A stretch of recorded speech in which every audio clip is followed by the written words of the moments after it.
The sound of the cathedral bells rang continuously through the city, and suddenly, it caught Florentino's attention. He hurried to the window and murmured under his breath, "Someone important must have died. Perhaps the time has finally come." At Dr. Urbino's house, friends and acquaintances were offering their heartfelt condolences to Fermina, the doctor's wife. The day before, Dr. Urbino had lost his life in an accident, and everyone was preparing to go to the church for the funeral. Among the crowd, Florentino was standing quietly, without drawing attention to himself. After the guests had left, he finally found a brief moment alone with Fermina and said very softly, "Fermina, I have waited for you for 51 years, 9 months, and 4 days." But upon hearing this, Fermina became extremely angry and threw Florentino out of the house. She then went to the church herself for the ceremony. That night, after the ceremony had ended, Fermina was lost in memories of the past.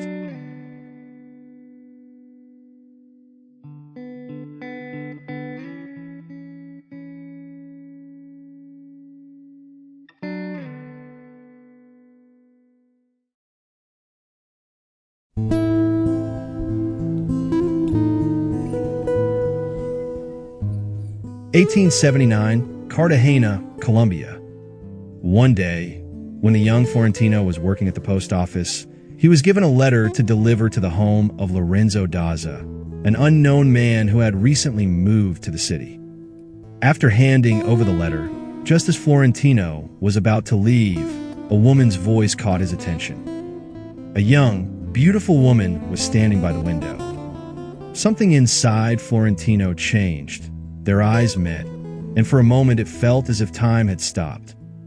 At the sound of the servant's voice, they both came back to themselves, and Florentino left the house with a smile.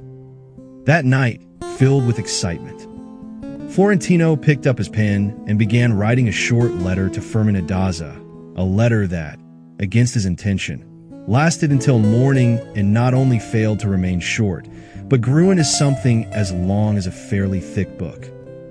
From that day on, Florentino constantly placed himself along Fermina's route to her religious school just to see her, and he continuously wrote her love letters. Because Fermina's father was a strict and deeply religious man, they carried out this relationship in secret. These very love letters that passed between them only made the fire of love burn more fiercely in both their hearts.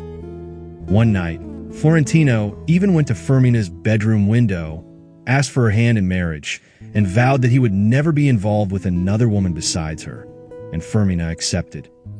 Until Fermina's father found out about the affair and angrily declared his opposition to their marriage.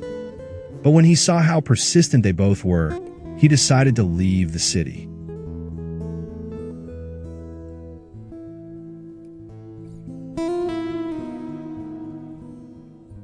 Years passed.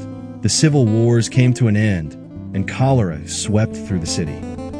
Many people died from the disease, but throughout all that time, Florentino did nothing but wait for Fermina's return. Then the long-awaited day arrived, and Fermina returned to the city with her father.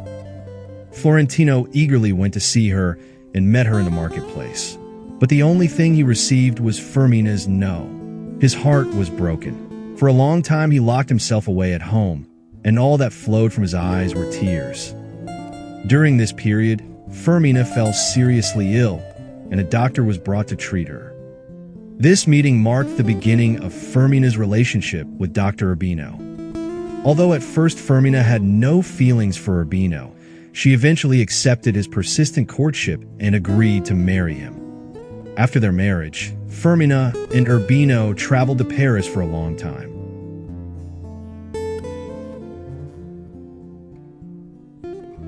The civil wars began again. During this time, a young woman who was a friend of Florentino's mother lost her home and asked Florentino's mother for help. After some thought, his mother decided to introduce her to Florentino, hoping that this acquaintance might help him forget Fermina. That is exactly what happened. Indulging in relationships with women and sexual affairs became pleasurable for Florentino, and little by little, the pain and suffering of losing Fermina faded. Until Fermina and Dr. Urbino returned to the city. This time, however, Florentino chose a different path. He decided to eliminate the very thing that had caused him to lose Fermina in the first place: poverty. Therefore, Florentino asked his uncle to help him, and his uncle made him his assistant at the shipping company. Time passed, and Fermina had a child. Throughout all those years, Florentino watched over Fermina from distance. However, Fermina began to have problems in her married life with Dr. Urbino's mother. One day, amid the conversations of those around her, she heard Florentino's name and began to think that perhaps she might have been happier with him. This reaction from Fermina led Dr. Urbino to realize that she had once had a relationship with Florentino. A poetry festival was held in the city, and Florentino took part in it as well. At the moment the prize was to be announced, Dr. Urbino, who had funded the festival himself, asked Fermina to come up on stage and announce the winner.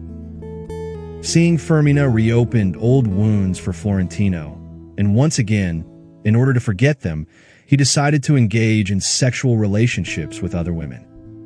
This time, however, he became involved with a woman named Olympia, who was married. At first, everything was the same as before for Florentino. He intended to have a sexual relationship with her and then leave her. But the tables turned, and Florentino fell in love with Olympia. This love did not last long, though. Olympia's husband discovered her infidelity and killed her. Olympia's death affected Florentino deeply, but an even greater sorrow settled in his heart when his mother also passed away. Now Florentino was lonelier than ever.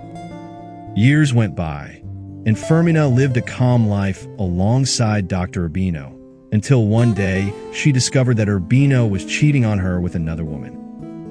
When she confronted him, Urbino confessed without hesitation. Fermina's pride was shattered, but she did not shed a single tear. Time kept passing and passing. Florentino was no longer the young man he once was. He had become an old man, until one day the sound of church bells rang out. The day after Dr. Urbino's funeral, Fermina wrote a letter to Florentino and asked him never to come see her again.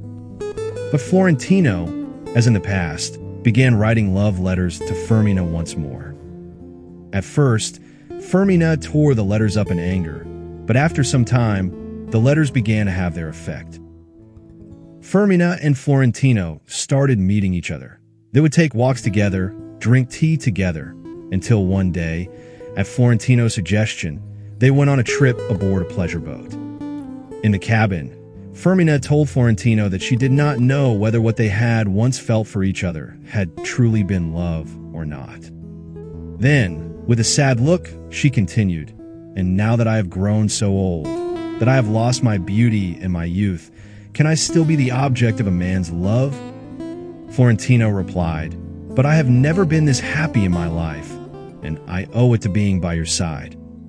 Perhaps it was this very answer that led Fermina, the next morning as they stood on the deck of the ship, to place a loving kiss on Florentino's lips, a kiss Florentino had waited for all those years. That night, Florentino, as he had in his youth, vowed to Fermina that he would remain by her side until the end of his life and spend the rest of his days with her. And after 54 years, 9 months, and 11 days of waiting, Florentino passed away, but with a smile of satisfaction, for he had finally attained his love.